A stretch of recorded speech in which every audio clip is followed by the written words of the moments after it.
Toute notre société est traversée de traditions, d'histoires anciennes qui ont façonné nos manières de vivre et nos manières de fêter certaines de nos fêtes. Le foot, le tennis, la Formule 1, le sport en général est traversé par ces traditions, et dans la vidéo d'aujourd'hui j'ai pris 3 traditions de 3 sports différents et j'ai décidé de les expliquer dans cette vidéo.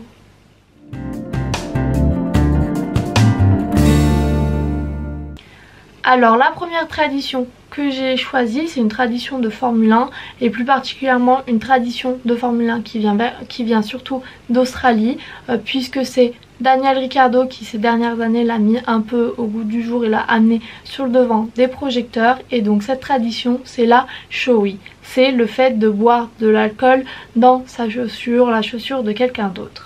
Et cette tradition, elle a plusieurs origines. J'en ai trouvé une qui est une origine religieuse parce que dans différentes histoires religieuses, il y a ces références à des personnes qui donnent à boire, notamment à des animaux, dans leurs chaussures. Donc c'est la première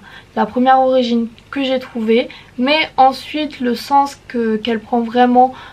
aujourd'hui, le sens qu'on lui donne aujourd'hui, c'est surtout au XXe siècle qu'on va le retrouver, parce que boire dans sa chaussure, dans la chaussure de quelqu'un d'autre, c'est devenu le signe de décadence au début du XXe siècle, et ensuite ça a été un signe de porte-bonheur pour les soldats de la Première Guerre mondiale, puisque pour le signe de décadence, c'est en 1902 à Chicago qu'une personne de l'entourage du prince d'Henri de Prusse a ramassé la chaussure d'une danseuse qui était tombée par terre et qui a commencé à boire de l'alcool dedans. Et donc après ça, le fait de boire de l'alcool dans la chaussure d'une femme, c'est devenu un signe de décadence. Voilà, en 1902, c'est comme ça que ça a commencé vraiment. C'est comme ça qu'on a eu les premières origines de cette Showy. Ensuite, pendant la Première Guerre mondiale, c'est passé au domaine militaire, et boire dans la chaussure d'un soldat, c'est devenu le porteur de bonne chance, parce que les soldats de la Première Guerre mondiale, les soldats allemands notamment,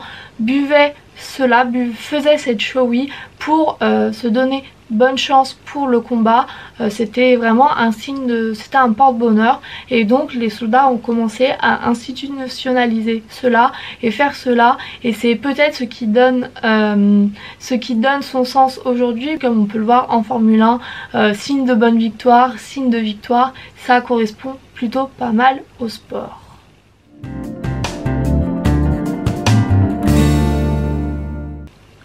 Ensuite, la deuxième tradition que je voulais évoquer, c'était une tradition de foot, et c'est la tradition du hat-trick. Donc le hat-trick, ça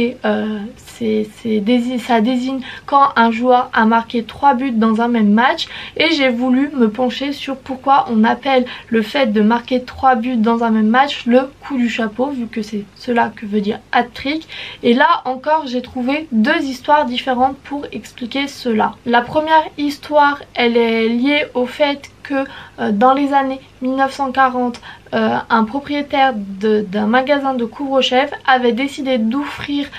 des chapeaux, des couvre-chefs aux joueurs de hockey qui marquaient 3 fois d'affilée pendant un match de hockey. Donc à Montréal, au Québec, c'est le hockey, le sport national, et donc on peut penser que le hat-trick vient de là, parce que effectivement depuis chaque joueur qui marquait 3 buts d'affilée recevait un couvre-chef de ce propriétaire. Et maintenant lors des matchs de hockey, c'est devenu courant que lorsqu'un joueur réussit à faire cela, les supporters lancent leur chapeau, leur casquette,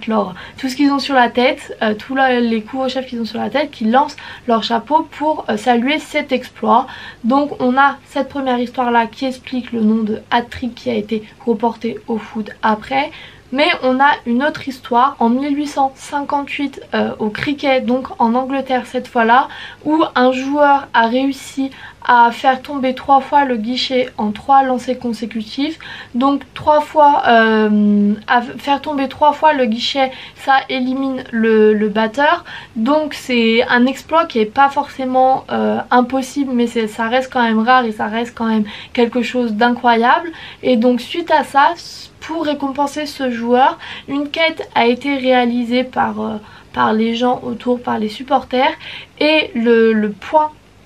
un peu spécial de cette quête, c'est que avec l'argent récolté, les personnes ont acheté un couvre-chef à ce joueur. Si le fait de réaliser cet exploit de 3 éliminations en 3 lancers, c'est pas incroyable, si le fait de faire une quête c'était pas non plus quelque chose d'exceptionnel, ce qui a été exceptionnel cette fois-là, c'est le fait d'acheter un couvre-chef au joueur avec l'argent récolté. Et c'est donc de là qu'on a commencé à parler de hat-trick pour quelque chose réalisé 3 fois dans un même match. Le hat-trick, c'est un terme qui est assez utilisé dans pas mal de sports. Donc oui, c'est utilisé dans le foot, c'est utilisé comme on le voit dans le cricket, dans le hockey. Donc c'est vraiment quelque chose qui touche plein de sports et dont on ne sait pas vraiment quelle histoire a été la première à amener le hat-trick entre celle du hockey ou du cricket.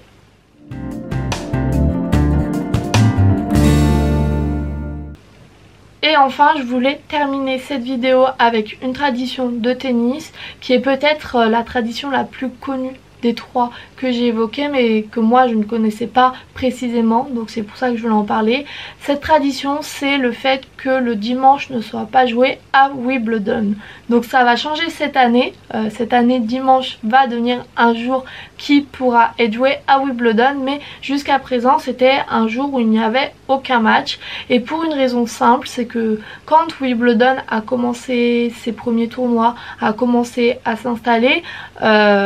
un accord a été passé entre les organisateurs de la compétition et les habitants qui habitent autour du stade pour que le dimanche soit un jour de repos, parce que Wimbledon, ça voyait beaucoup de gens défiler, il y a beaucoup de joueurs, beaucoup de spectateurs, donc ça fait beaucoup d'embouteillages, beaucoup de bruit, beaucoup